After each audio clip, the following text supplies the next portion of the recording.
নমস্কার, ঈশান Bangla prime time সংবাদে আপনাদেরকে স্বাগত জানাই। আপনাদের সঙ্গে রয়েছি আমি অপরাজিতা। প্রথমেই দেখে নেব প্রাইম টাইম শিরোনাম।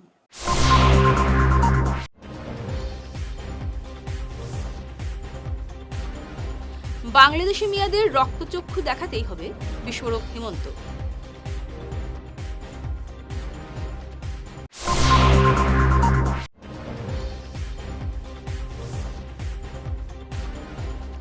বিষক্রিয়ায় একসঙ্গে একাধিক গরুর মৃত্যু কাটিগড়ায়।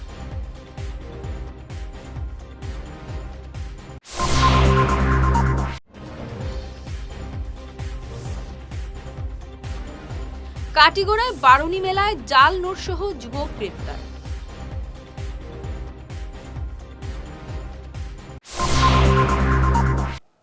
এবার প্রাইম টাইম বিস্তারিত খবর। ভূমিপুত্রদের বাঁচিয়ে রাখতে বাংলাদেশি মিয়াদের রক্তচক্ষু দেখাতেই হবে, তাদের উৎখাত করতেই হবে। আজ এক নির্বাচনী জনসভায় এমন বিস্ফোরক মন্তব্য করেন মুখ্যমন্ত্রী হিমন্ত বিশ্ব শর্মা। মিয়াদের উৎখাত না করলে ফের কাজিরাঙ্গায় দুষ্কৃতীরা নিঃশেষ করে দেবে অসমের গৌরব।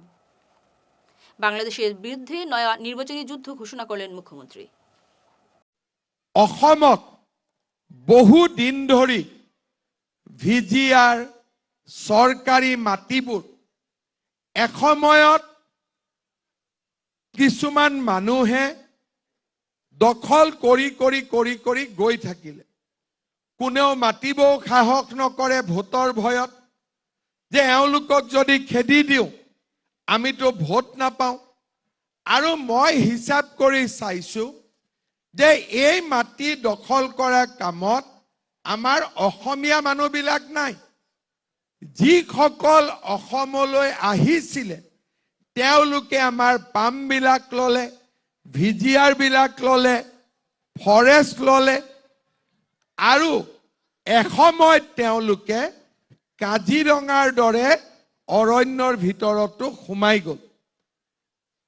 কোনো মুখ্যমন্ত্ৰীয়ে সাহস কৰিবই পৰা নাছিল যে আমি যদি এওঁলোকক এভিকশ্যন কৰোঁ আমাৰতো ভোট নোহোৱা হ'ব। কাবাক যদি আপুনি এভিকশ্যন কৰিব খোজে, আজমল আহি ওলালে, ৰকিবুল আহি ওলালে, কাকো আপুনি একো কৰিব নোৱাৰে। হিতেশ্বৰ শইকীয়াই কওক, তৰুণ গগৈ চৰকাৰে হওক, গড়ৰ পিছত গড় মৰি থাকিলে, কিন্তু আমি গড় হত্যাও বন্ধ কৰিব নোৱাৰিলো। এটা সময় আহিলে যে অসমত প্ৰতি বছৰে 60-70টাকৈ গড় মাৰিব আৰম্ভ কৰিলে। বুঢ়া চাপৰি বুলি কাজিৰঙাৰ লগতে অলপমান জংঘল আছিলে, মানুহে জংঘল চাফ কৰি ল'লে আৰু 10টা গড় একেদিনাই। এক লোহমায় শেষ হয়ে গেল দরিদ্র 3টি পরিবারের সম্বল। কাটিগড়ার শিবনারায়ণপুর গ্রামে খাদ্য বিষক্রিয়ায় 5টি গৃহপালিত গরুর মর্মান্তিক মৃত্যুতে এলাকায় তীব্র চাঞ্চল্য ছড়িয়েছে। ক্ষতিগ্রস্তরা হলেন কুতুবুদ্দিন, নিজামুদ্দিন এবং সামাদুদ্দিন। মাঠে ঘাস খাওয়ার সময় কোনো বিষাক্ত দ্রব্য পেটে চলে যাওয়ায় এই বিপর্যয়। চোখের সামনেই গরুগুলো লুটিয়ে পড়ল। পশুপালন বিভাগের কর্মীরা চেষ্টা করলেও শেষ রক্ষা করতে পারেননি। 5টি গরুর একসঙ্গে মৃত্যুর ঘটনায় এলাকায় চাঞ্চল্য দেখা দিয়েছে। সকালে ছাড়ছি প্রত্যেকদিন আইলি ভাই গরু, আর তো হইতাম পারি না। মানুষের আবার হইতে গরু হাট বা দেড় দিয়াও ও দূরেই আইলাম, আইয়া দেখি গরুর অবস্থা। কটা গরু মরছে? টোটাল 5টা, টান 2টা, আসলা 2টা, আরো জনের 2টা, আরো জনের 1টা, 5টা, 9টা, টোটাল 5টা। কি লাগছিল ঘটনা? ঘটনা তো বিয়া না ছাড়া হয়েছে, ছাড়াবার পরে ও হারে দিয়ে আইসুন গরু আইন তো পড়তে দিন, মানে তারা খাইয়া বিকালে যায় না। আজকে ঘুরি আইসুন, আইয়া তো সকালে মানুষের ডাকিয়া কইছেন যে গরুর কিতে গেছে দৌড়িয়াও। এখন মানে ডাক্তার আইসলে আরে আইলে তাই কইছেন মানে এটা সার জাতীয় জিনিস খাইছেন। এখন কিতা জিনিস খাইছেন আমরা দেখছি না। তার মধ্যে দুগু আসলা টান 2টা, আর ওন আমরা লাগাইছে স্যার ওনের 2টা, আর ওন একটা গরু মরা। এগুলো মালিক ও রিঙ্কু দেয়া তার মনে মানে তোমার সন্দেহ কিতা হইব? মানে সন্দেহ তো আর নিজে তো আর জানি না এটা সার জাতীয় জিনিস কিতা জিনিস খাইছো নলা হইব, সন্দেহ ওটাও বেশি হইব।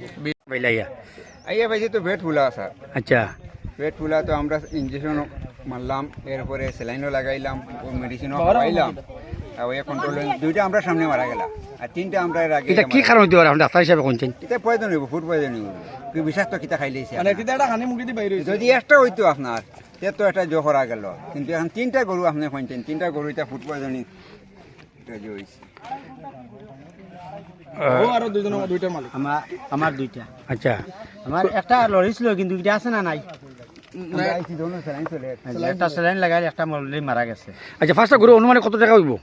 এটা একটা আমার যেটা গরু আছে এখন কোন বাজারও নিলে 50-এর আপে যাইব একটা একটা গরু। ফার্স্টটা হইলে টোটাল কত হইব অনুমানে? দুইটা 50,000 মতো।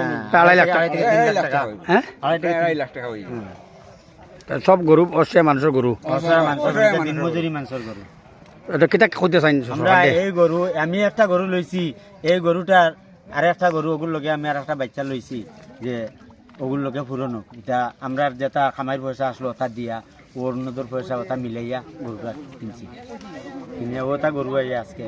এখন আমি প্রশাসন হয়েছে আবেদন করছিলাম যে প্রশাসন আবার লাগিয়া, তারা আমার প্রশাসন নাই, তারা কইছে যে এটা গাড়ি লাও, আসামি বাজে আমার কইছে পুতি লাও। আমি বললাম প্রশাসনে ইনকোয়ারি না করিয়া আর এটা কোনো ল্যাবরেটরি না করিয়া তো আমি এলে কাটতাম না, কারণ তুমি তেনে ইনকোয়ারি করো। তখন তারা আরো দিন মাতাইছে, কইছে যে ফয়েল না করে আইতো না। এরপরে আমি বলছি ঠিক আছে, যতক্ষণ সময় আইতে না ইনকোয়ারি করতে না আমি প্রশাসন করতে পাইতে না। আমি সার্কেলও মাসলাম, ফোন রিসিভ হয়েছে না। এরপরে আমি হেডকোয়ার্টারও ফোন মারি আমি কাটিগড়ার অফিসারের নম্বর লইছি, লইয়া মাসলাম। তারা আইতে রাজি নাই, তারা কইলাম যে আইয়া এটা ইনকোয়ারি করো। তারা কইন ভেটেনারি ডাক্তার দে দেও, এটা ডাক্তার ব্যাপার বলে ডাক্তারে তো রিপোর্ট দিবে, আপনারা তো ইনকোয়ারি করতে। তারা কইছে আইতে পারতো না। মেলা প্রাঙ্গণে জাল নোটের কারবার। কাটিগড়া পুলিশের জালে ধরা পড়ল এক জাল নোট কারবারি। ঘটনা কাটিগড়ার ঐতিহ্যবাহী বারুণী মেলা প্রাঙ্গণ। গোপন খবরের ভিত্তিতে মেলা প্রাঙ্গণে আচমকা অভিযান চালায় পুলিশ। সেখান থেকেই আফজল হোসেন নামের এক যুবককে আটক করা হয়। তল্লাশি চালিয়ে তার কাছ থেকে উদ্ধার হয়েছে 500 টাকার একাধিক জাল নোট। ধৃত যুবকের বিরুদ্ধে মামলা রুজু করে আদালতে তুলেছে পুলিশ। সঙ্গে থাকুন, ফিরছি ছোট প্রাইম টাইম বিরতির পর। Dear parents, students, and well-wishers, you all know Vivekananda Senior Secondary School, also known as Vivekananda Junior College, was established in 2003 at Chenkuri Road, Silchar, pin code 788007, having science, arts, commerce streams. Every year in HS examination, our students have been passing out with positions, distinctions, star marks, and huge numbers of letters. In degree unit, we have Encipal Memorial Degree College, which was established in 2010 and affiliated under Assam University. Both of our institutions have been guided gracefully by the experienced and qualified faculties in well-infrastructure, environmental-friendly institution. For more details, contact over the given numbers. শহর বদলায়, fashion বদলায়, কিন্তু কিছু আবেগ চিরকাল অমলিন। শিলচরের খান জুয়েলার্সে পা রাখতেই সেই আভিজাত্যের ছোঁয়া অনুভব করলাম। শান্ত পরিবেশ, মার্জিত ডেকোরেশন আর হীরা সোনার এক অনন্য সংগ্রহ। প্রতিটি গয়না যেন নিখুঁত শিল্পকর্ম। আধুনিক এক্সক্লুসিভ ডিজাইনের সঙ্গে রয়েছে 51 বছরের অটুট বিশ্বাস ও ঐতিহ্য। মায়ের জন্য ভালোবাসার উপহার হোক বা জীবনের বিশেষ মুহূর্ত, খান জুয়েলার্স মানেই স্মৃতিকে করে তোলা আরও মূল্যবান। আপনি কবে আসছেন আপনার প্রিয় মুহূর্তটি সাজাতে? ফিরে এলাম বিরতির পর। নাটকীয় মোড় উধারবন বিধানসভার রাজনীতিতে। আরএসএস এবং বিশ্ব হিন্দু পরিষদের শীর্ষ নেতাদের পরামর্শে নির্দল প্রার্থী হিসেবে জমা দেওয়া মনোনয়নপত্র প্রত্যাহার করে নিলেন হ্যাভিওয়েট হিন্দুত্ববাদী নেতা মিঠুন নাথ। কিন্তু চমকের এখানেই শেষ নয়। মনোনয়ন প্রত্যাহারের পাশাপাশি সক্রিয় রাজনীতি থেকে চিরতরে সন্ন্যাস নেওয়ার ঘোষণা করলেন তিনি। বিজেপির বিরুদ্ধে বিদ্রোহ ঘোষণা করে নির্দল হিসেবে মনোনয়ন জমা দিলেও সংঘের নির্দেশের সামনেই তিনি মাথা নত করতে বাধ্য হলেন। বিজেপির মধ্যে যা চলছিল তা আমি মন থেকে মেনে নিতে পারছিলাম না এবং তার বিরুদ্ধে আমি প্রতিবাদ স্বরূপ আমি নমিনেশন দাখিল করেছি এবং আমি বলেছিলাম আমি এই নমিনেশনে আমি থাকব এবং আমি কাজও করছিলাম। নমিনেশন দেওয়ার পর আমি সব জায়গায় আমি কাজ করার জন্য একদম ঘুরে ঘুরে বেড়াচ্ছিলাম। কিন্তু গত পরশুদিন, তার আগেও একদিন বৈঠক হয়েছিল বিশ্ব হিন্দু পরিষদের সাথে, তখনও আমি রাজি হইনি।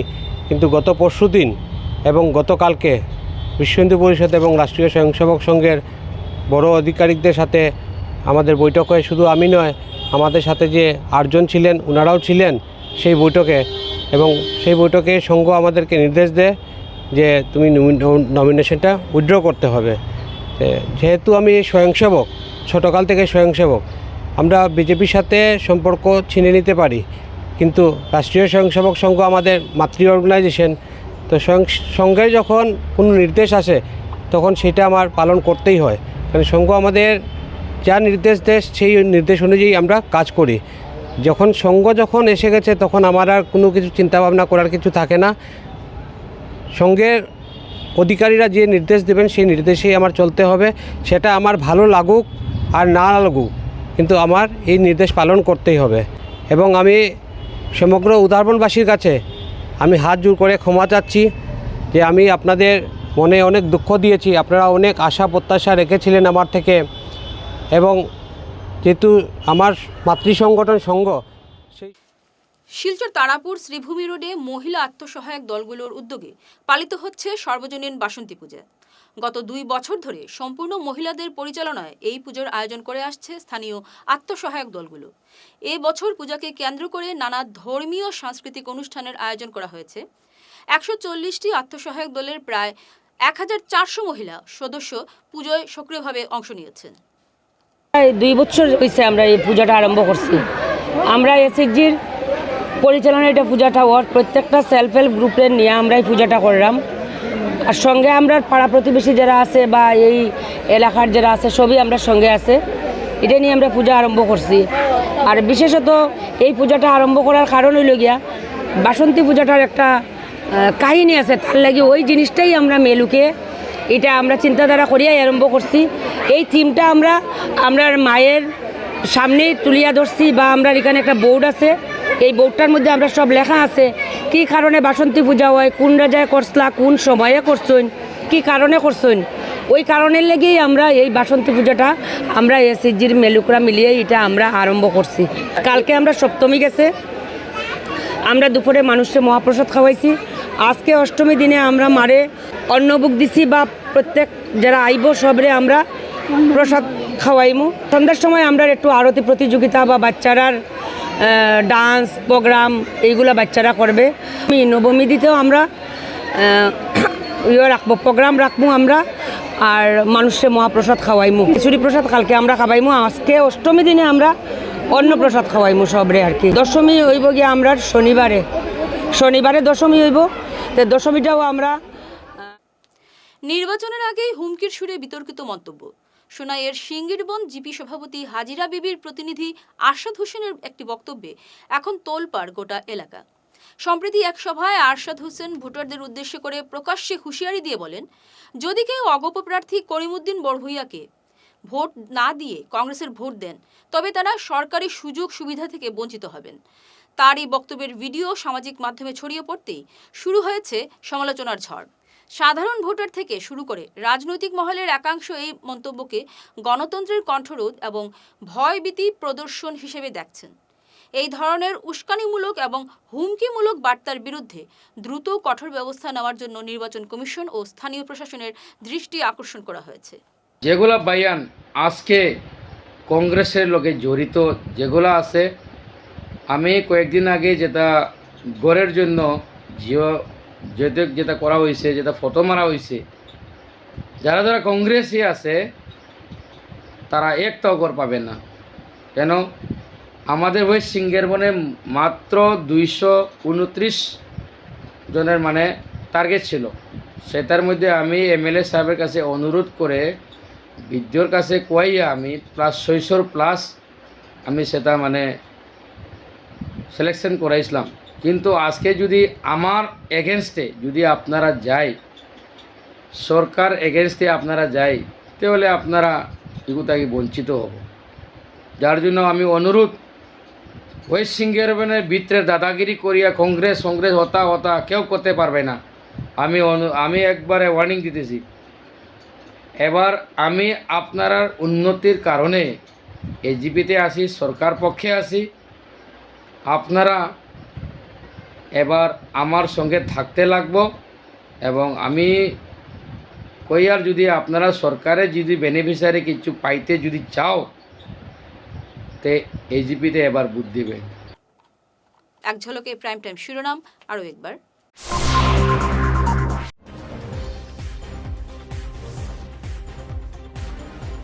বাংলাদেশি মেয়েদের রক্তচক্ষু দেখাতেই হবে বিস্ফোরক হেমন্ত।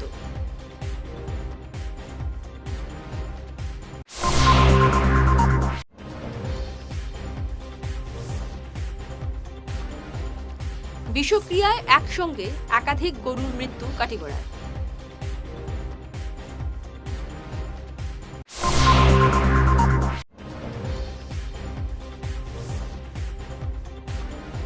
কাটিগড়ায় বারুণী মেলায় জাল নোটসহ যুবক গ্রেপ্তার।